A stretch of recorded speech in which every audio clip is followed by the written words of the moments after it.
This tutorial is about calculating infusion rates using drops per minute. To get the most out of this tutorial, you need to have looked at the tutorial about calculating infusion rates using mils per hour. Clearly, there is something that links the two together, because mils and drops are both measuring liquid, and hours and minutes are both measuring time. And in fact, if we multiply the mils by the drop factor, this will turn the mils into drops. And if we multiply the hours by 60, this will turn the hours into minutes. So one way of doing this would be to multiply the mils by the drop factor, and this will give us the drops. And then we can multiply the hours by 60, and this will give the minutes. The only drawback with this method is you can end up with very, very large numbers over here, and so this division could become quite difficult.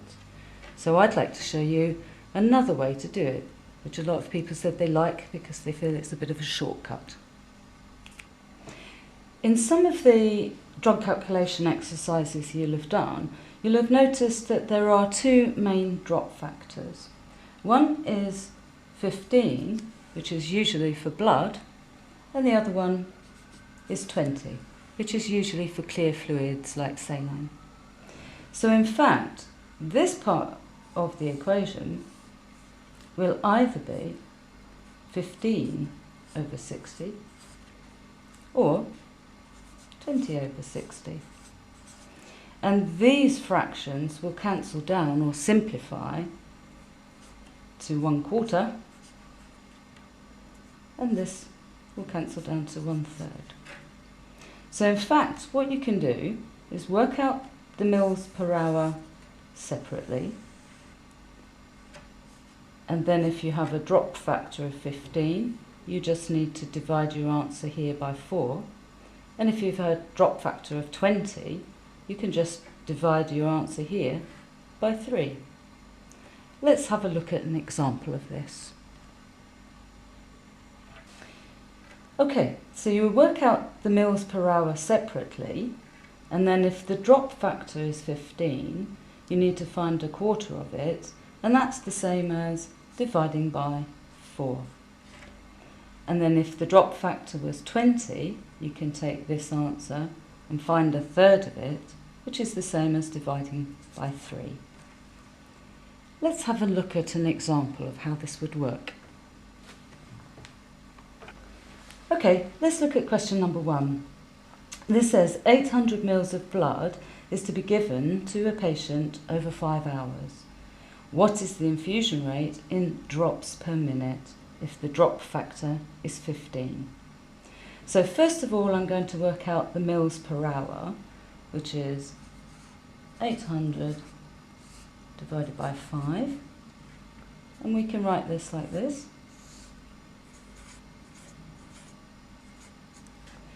5s into 8 goes 1, remainder 3. 5s into 30 goes 6, and don't forget the 0 on the end. So the first part, the mils per hour, is 160. And now, because my drop factor is 15, as we've seen, I just need to divide by 4.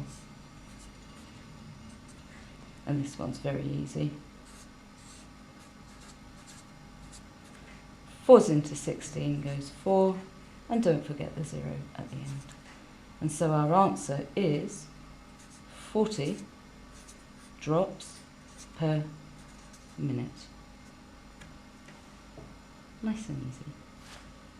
Okay, let's look at question number 2. A patient needs 1 litre of normal saline for 8 hours.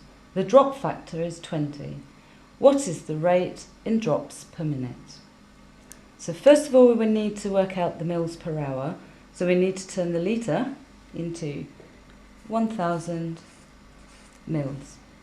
And this is going to be given over 8 hours. Now we can use that very nice and simple halving method to work out this. The same as 500 over 4, which is the same as 250 over 2, which is 125 mils per hour. And now, because our drop factor is 20, if you remember, this means we need to take the mils per hour answer and divide it by 3. And this we can lay out like this.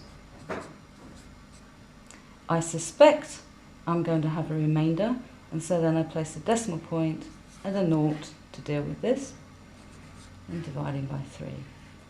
3's into 12 goes 4, 3's into 5 goes once, with a remainder of 2. Now I must line up my decimal point. 3's into 20 goes 6, and now I can stop, because the answer for drops per minute must be in a whole number. So I can look at the number 6 and see that this will round the number 1 digit up to a number 2. And so my final answer is 42 drops per minute. Okay, I've skipped to question number 5 now, because this one's slightly different. We've got 100 mils to be given for 50 minutes with a drop factor of 20. What is the infusion rate in drops per minute? Now you'll notice here that we don't have hours, we already have the minutes, and so we don't need to bring in the number 60. So in fact our formula for this will be 100 mils of fluid multiplied by the drop factor to turn the mils into drops. This will be 2000. And then we have no hours and just minutes, so we can take the 2000 drops and divide it by the 50 minutes. I can cancel a 0 on top for a 0 on the bottom, and you should be able to see that 5's into 200 goes 40 times, and so our answer is 40 drops per minute. Nice and easy.